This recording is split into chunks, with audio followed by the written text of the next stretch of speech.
You all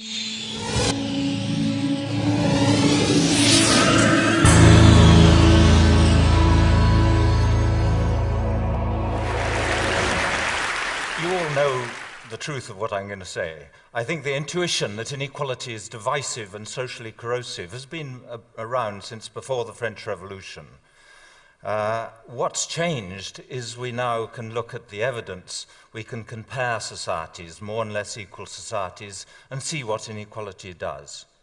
I'm going to take you through that data and then explain why the links that I think I'm going to be showing you exist. But first, see what a miserable lot we are. I want to start, though, with a paradox. This shows you life expectancy against gross national income, how rich countries are on average. And you see the countries on the right, like Norway and the USA, are twice as rich as Israel, Greece, Portugal on the left. And it makes no difference to their life expectancy at all. There's no suggestion of a relationship there. But if we look within our societies, there are extraordinary social gradients in health, running right across society. This again is life expectancy. These are small areas of England and Wales, the poorest on the right, the richest on the left. Not a difference between the poor and the rest of us. Even the people just below the top have less good health than the people at the top. So income means something very important within our societies and nothing between them.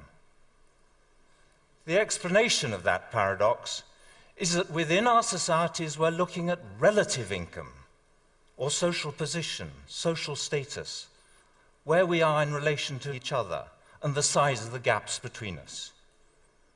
And as soon as you've got that idea, you should immediately wonder, what happens if we widen the differences or compress them, make the income differences bigger or smaller? And that's what I'm going to show you. I'm not using any hypothetical data. I'm taking data from the UN, it's the same as the World Bank has, on the scale of income differences in these rich developed market democracies. The measure we've used, just because it's easy to understand and you can download it, is how much richer the top 20% than the bottom 20% in each country. And you see in the more equal countries, on the left, Japan, Finland, Norway, Sweden, the top 20% are about 3.5, 4 times as rich as the bottom 20%. But at the more unequal end, UK, Portugal, USA, Singapore, the differences are twice as big. On that measure, we are twice as unequal as some of the other successful market democracies. Now I'm going to show you what that does to our societies. We collected data on problems with social gradients, the kind of problems that are more common at the bottom of the social ladder. Internationally comparable data on life expectancy, on kids' maths and literacy scores, on infant mortality rates, homicide rates, proportion of the population in prison, teenage birth rates, levels of trust, obesity, mental illness, which in the standard diagnostic classification includes drug and alcohol addiction, and social mobility. We put them here all in one index. They're all weighted equally. Where a country is sort of average score on these things. And there you see it in relation to the measure of inequality I've just shown you, which I shall use over and over again in the data. The more unequal countries doing worse on all these kinds of social problems. It's an extraordinarily close correlation. But if you look at that same index of health and social problems in relation to GNP per capita, gross national income, there's nothing there. No correlation anymore. We were a little bit worried that people might think we'd been choosing problems to suit our argument and just manufactured this evidence. So we also looked we did a paper in the British Medical Journal on the UNICEF Index of Child Wellbeing. It has 40 different components put together by other people. It contains whether kids can talk to their parents, whether they have books at home, what immunization rates are like, whether there's bullying at school. Everything goes into it. Here it is in relation to that same measure of inequality. Kids doing worse in the more unequal societies, highly significant relationship. But once again, if you look at that measure of child well-being in relation to national income per person, There's no relationship, no suggestion of a relationship. What all the data I've shown you so far says is the same thing. The average well-being of our societies is not dependent any longer on national income and economic growth. That's very important in poorer countries, but not in the rich developed world. But the differences between us and where we are in relation to each other now matter very much. I'm going to show you some of the separate bits of our index. Here, for instance, is trust. It's simply the proportion of the population who agree most people can be trusted. It comes from the World Values Survey. You see at the more unequal end, it's about 15% of the population who feel they can trust others. But in the more equal societies, it rises to 60 or 65%. And if you look at measures of involvement in community life or social capital, very similar relationships, closely related to inequality. I may say we did all this work twice. We did it first on these rich developed countries, and then as a separate test bed, we repeated it all on the 50 American states, asking just the same question. Do the more unequal states do worse on all these kinds of measures? So here is trust from the General Social Survey of the federal government related to inequality. Very similar scatter over a similar range of levels of trust. Same thing is going on. Basically, we found that almost anything that's related to trust internationally is related to trust amongst the 50 states in that separate test bed. We're not just talking about a fluke.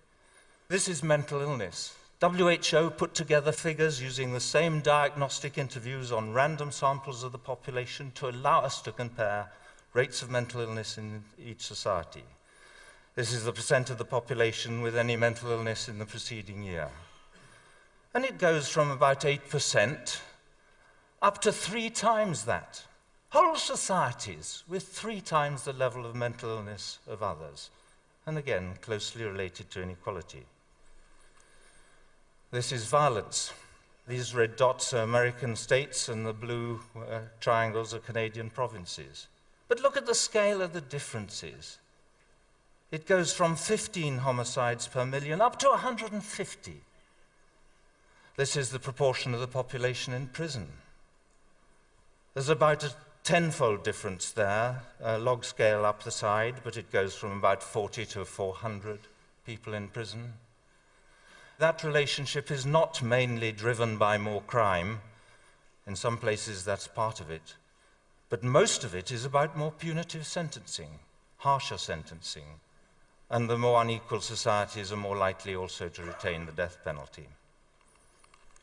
Here we have children dropping out of high school.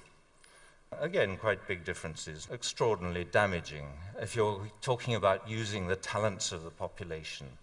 This is social mobility. It's actually a measure of mobility based on income. Basically, it's asking, do rich fathers have rich sons and poor fathers have poor sons? Or is there no relationship between the two? And at the more unequal end, father's income is much more important.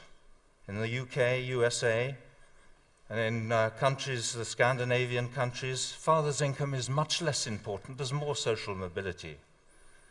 And as we like to say, and I know there are a lot of Americans in the audience here, if Americans want to live the American dream, they should go to Denmark.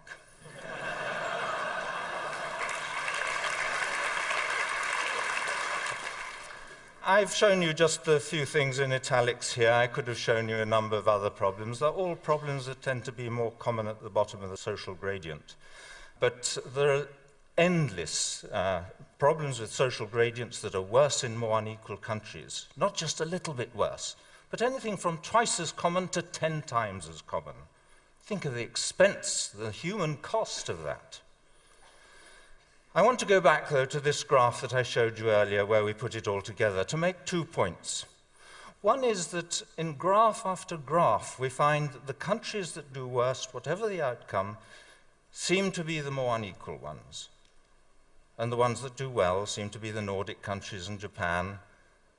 So what we're looking at is general social dysfunction related to inequality. It's not just 1 or 2 things that go wrong, it's most things. The other really important point I want to make on this graph is that if you look at the bottom, Sweden and Japan, they're very different countries in all sorts of ways. The position of women, how closely they keep to the nuclear family. They're at opposite ends of the poles in terms of the rich developed world. But another really important difference is how they get their greater equality. Sweden has huge differences in earnings, and it narrows the gap through taxation, generous welfare states, generous benefits, and so on. Japan is rather different, though. It starts off with much smaller differences in earnings before tax. It has lower taxes. It has a smaller welfare state. And in our analysis of the American states, we find rather the same contrast. There are some states that do well through redistribution, some states that do well because they have smaller income differences before tax. So we conclude that it doesn't much matter how you get your greater equality as long as you get there somehow. I'm not talking about perfect equality, I'm talking about what exists in rich, developed market democracies. Another really surprising part of this picture is that it's not just the poor who are affected by inequality. There seems to be some truth in John Donne's "No man is an island." In a number of studies, it's possible to compare how people do in more and less equal countries at each level in the social hierarchy. This is just one example. It's infant mortality. Some Swedes very kindly classified a lot of their infant deaths according to the British Registrar General's socioeconomic classification. And so it's anachronistically a classification by father's occupation, so single parents go on their own.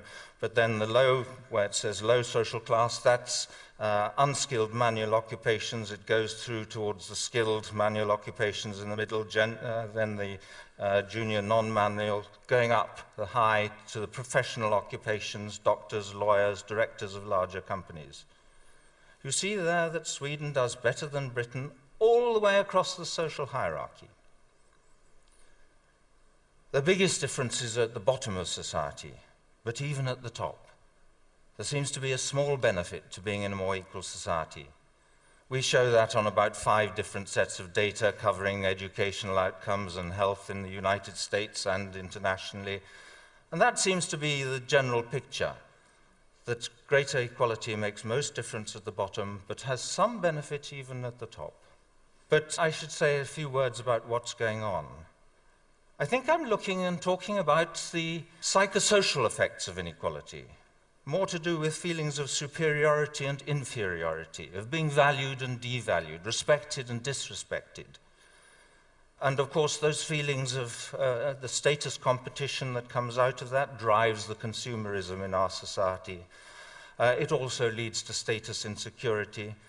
We worry more about how we're judged and seen by others, whether we're regarded as attractive, clever, all that kind of thing. The social evaluative judgments increase, the fear of those social evaluative judgments. Interestingly, some parallel work going on in social psychology. Some people reviewed 208 different studies in which volunteers had been invited into a psychological laboratory and had their stress hormones, their responses to doing stressful tasks measured. And in the review, what they were interested in seeing is what kind of stressors most reliably raise levels of cortisol, the central stress hormone. And the conclusion was it was tasks that included social evaluative threats to self-esteem or social status in which others can negatively judge your performance. Those kind of stressors have a very particular effect on the physiology of stress. Now, we have been criticized. Of course, there are people who dislike this stuff and people who find it very surprising. I should tell you, though, that when people criticize us for picking and choosing data, we never pick and choose data. We have an absolute rule that if our data source has data for one of the countries we're looking at, it goes into the analysis. Our data source decides whether it's reliable data. We don't. Otherwise, that would introduce bias. What about other countries? There are 200 studies of health in relation to income inequality. in the academic peer-reviewed journals. This isn't confined to these countries here, providing a very simple demonstration of the same countries, the same measure of inequality, one problem after another. Why don't we control for other factors? Well, we've shown you that GNP per capita doesn't make any difference. And of course, others using more sophisticated methods in the literature have controlled for poverty and education and so on. What about causality? Correlation in itself doesn't prove causality. We spend a good bit of time, and indeed people know the causal links quite well in some of these outcomes. The big change in our understanding of drivers of health in the rich developed world is how important chronic stress from social sources is, affecting the immune system, the cardiovascular system. Or, for instance, the reason why violence becomes more common in more unequal societies is because people are sensitive to being looked down on. I should say that to deal with this, we've got to deal with the post-tax things and the pre-tax things. We've got to constrain income, the bonus culture, incomes at the top. I think we must make bosses accountable to their employees in any way we can. I think the take-home message, though, is that we can improve the real quality of human life by reducing the differences in incomes between us. Suddenly we have a handle on the psychosocial well-being of whole societies, and that's exciting. Thank you.